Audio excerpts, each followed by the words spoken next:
Ladies and gentlemen,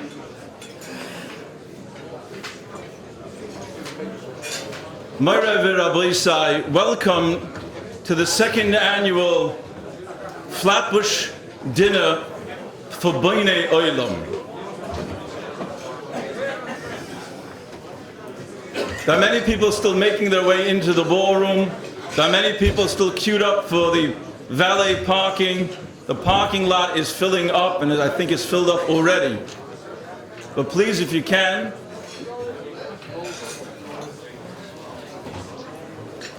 we'd like to first recognize that to make tonight's event, over 65 shuls,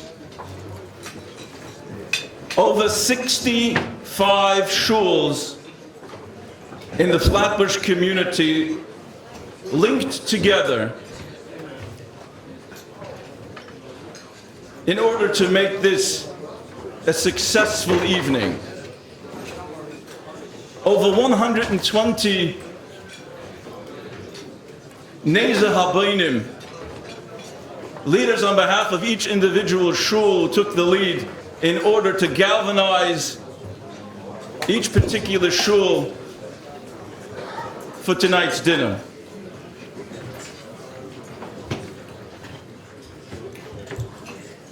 But let me ask you something.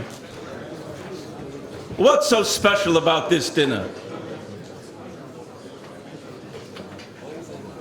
Each and every one of you in this room have gone to many dinners. You've gone to many events, and you sit through droshes. But what's so special about tonight's dinner? I want to be very clear, because I know that many of you out there think you know what Bonei Olam does. Bonei Olam is the only organization in the entire world that provides financial assistance to those who do not yet have children. Now, when I say the only organization, I don't mean the only frum organization. I don't mean the only Jewish organization. There is no organization in the world, if you count Lahavdil Elef Alfei Abdolas, the other great world religions, there is no organization in the world where people get together and contribute money so that other people, their neighbors, their friends, their relatives, people they have never met and may never meet, so that they have the opportunity to have children. HaKadosh Baruch Hu put it in the Bria, in our time. Not in your Zayda's time, or in your Elta Zayda's time, or perhaps even in your father's time. They could have never done what we have the opportunity to do here this evening. HaKadosh Baruch Hu put it in the Bria that there are procedures available through breakthroughs in medical technology, that people who do not have children can have children, and not b'derech nes. Not b'derech nes. I want to be very clear about this. It's like someone who can't see.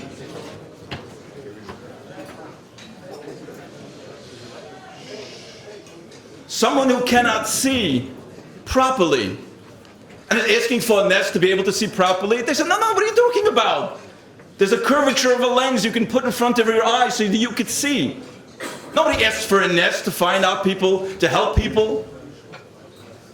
Because glasses and opticians are readily available and very affordable. But in our time, HaKadosh Baruch Hu has put into the Bria that people who don't have children can have children. And what I mean, b'derech hateva, that's what I mean. This is like getting glasses. The only thing is, they simply can't afford it.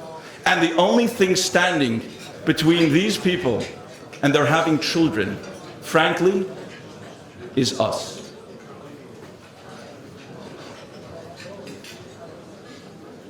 I know what Bonei Olam does, and I know what many of the people who seek out Bonei Olam's help, what they are going through. Because I lived in the world of infertility before there was a Bonei Olam.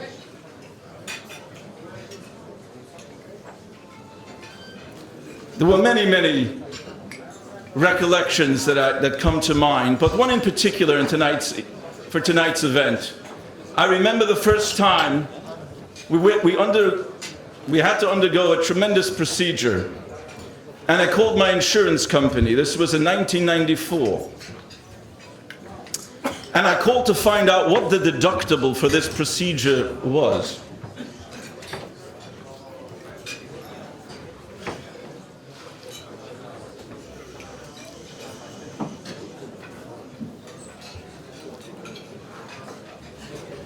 And I called the 1-800 number, and the woman came on and she said, "Mr. Weiss, there is no deductible."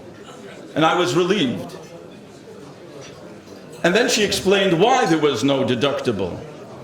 She explained, "There's no deductible, Mr. Weiss, because the procedure is not covered." And I said, "What do you mean the procedure is not covered? How could this not be covered? This is a huge procedure. This costs, how much does this cost?" I was told it's so much and so much. I said, "I can't afford this. I'd be wiped out." She said, "Mr. Weiss, you have to understand, this procedure is an elective procedure. The code number you gave to me is an elective procedure. You don't have to have this procedure. It's like," she explained to me, "it's like cosmetic surgery." I said, "Cosmetic surgery? What do you mean cosmetic surgery? Like a nose job?" She said, "Yes. Society had determined that just like you don't need to have a new nose, you don't need to have a new child."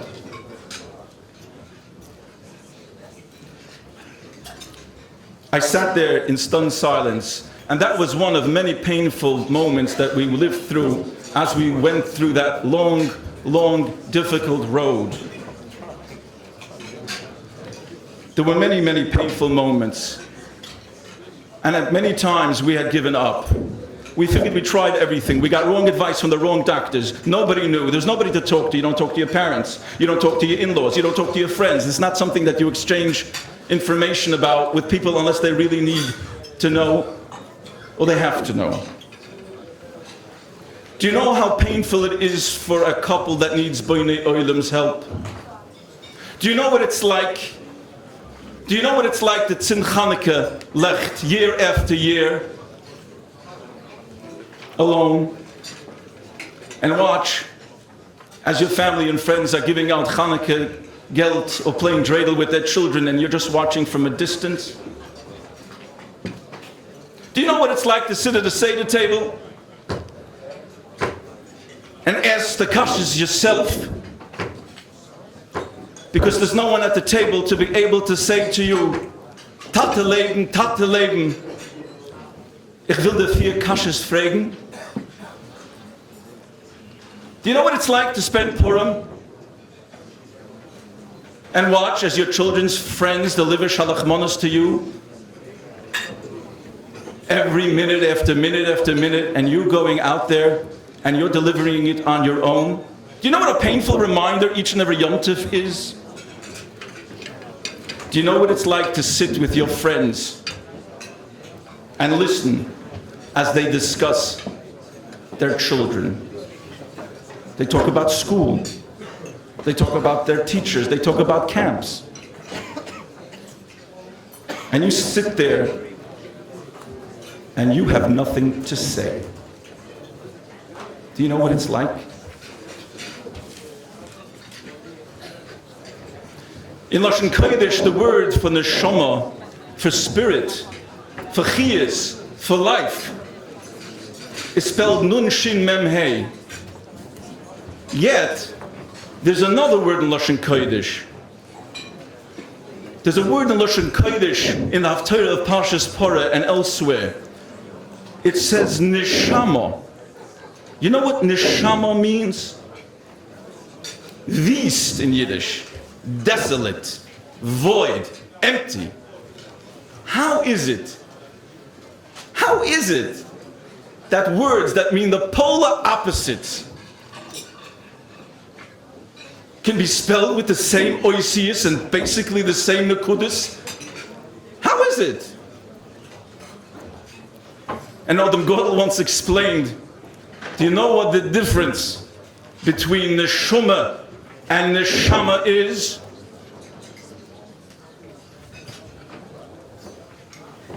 It's the same oisius, nun shin mem hey. The only difference is by neshama there's a kometz under the shin, and in neshama there's a pasach under the shin. And what's the difference between a kometz and a pasach? The kometz is lifted up. The kometz has some support.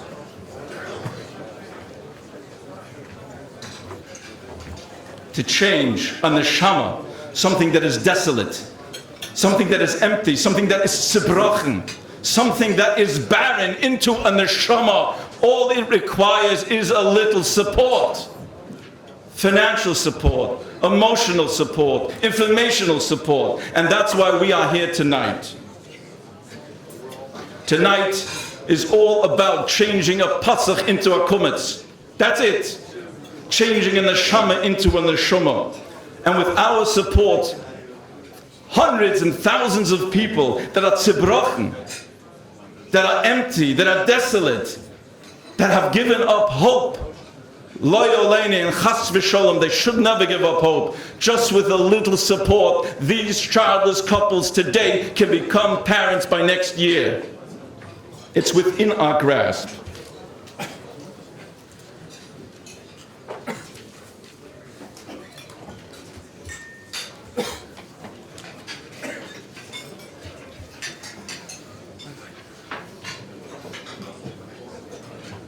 There are several speakers this evening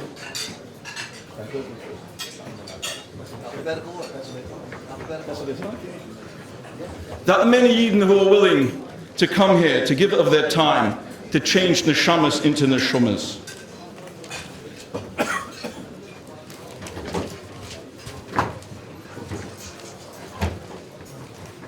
There's a change in the program schedule. I was just handed a note.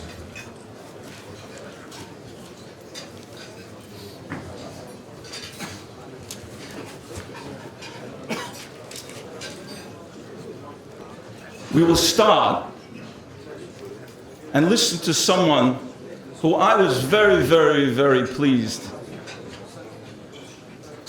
accepted an award this evening.